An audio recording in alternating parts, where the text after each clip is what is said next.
Beer की बोतल हाथ में लेकर एक शख्स पिंजरे में बैठे खतरनाक चिंपैंजी सीजर को चिढ़ाने की गलती कर बैठा। वो नहीं जानता था कि कुछ सेकंड बाद उसकी जान मुश्किल में पड़ने वाली है। अचानक पलक झपकते ही सीजर ने बिजली सी तेजी से उसका कॉलर पकड़ लिया। उसकी तेज हरी आंखें ऐसे घूर रही थीं जैसे अब भी हमला कर देगा। पास खड़े लोग दहशत में आ गए और चिड़ियाघर का रखवाला दौड़ पड़ा। कड़ी मशक्कत के बाद सीजर ने उसे छोड़ तो दिया, पर जो बात किसी को पता नहीं थी वो ये कि सीजर ने ये आदमी को सबक सिखाने के लिए नहीं किया था। असल में उसने आदमी की जेब में रखा छोटा चाकू चुराने के लिए ऐसा किया था। उस रात जब कोई आस पास नहीं था, सीजर ने चाकू से आसानी से ताले को खोला। वो उस गतिविधि क्षेत्र में पहुंचा जहां दिन में वो समय बिताते थे और सबसे बड़े वानर के पिंजरे का ताला खोल दिया। काले गोरिल्ला का भरोसा जीतने के बाद उसने उस गुंडे का पिंजरा भी खोला जो अक्सर सबको तंग करता था। सीजर ने गुंडे को एक मुक्का जड़ दिया। गुंडा पलट कर लड़ना चाहता था, लेकिन पीछे मुड़ते ही उसने काले गोरिल्ला को पास खड़ा देखा। भले ही गुंडा नहीं समझ पाया कि सीजर ने काले गोरिल्ला को कैसे अपना बना लिया, लेकिन दबाव में आकर उसने हार मान ली। वो चुपचाप सिर झुकाकर सीजर के सामने झुक गया। अगले दिन वो आदमी सीजर को घर ले जाना चाहता था, लेकिन सीजर अब भी नाराज था। आदमी के बार बार विनती करने पर सीजर ने आखिरकार लौटने के लिए हाँ कर दी। लेकिन जैसे ही उसने आदमी के हाथ में पट्टा देखा, उसने एक अप्रत्याशित फैसला किया। सीजर ने धीरे धीरे पिंजरे का लोहे का दरवाजा बंद किया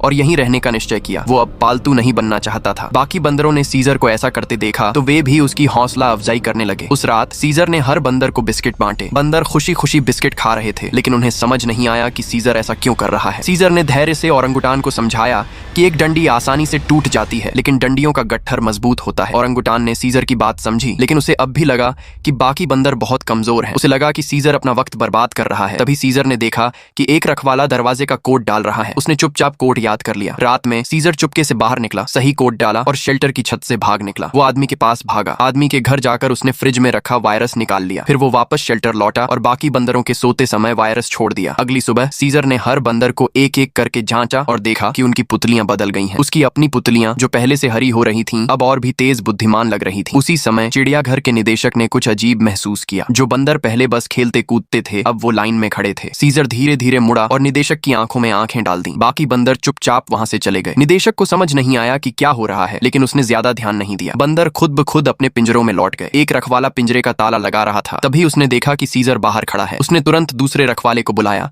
जिसने बंदूक ली और गतिविधि क्षेत्र के पास बने टॉवर पर चला गया। पहला रखवाला सीजर के पास इलेक्ट्रिक डंडा लेकर आया, लेकिन सीजर ने डंडा पकड़ लिया। रखवाले ने उसे छोड़ने को कहा। इसके बजाय सीजर ने अपना मुंह खोला और बोल पड़ा,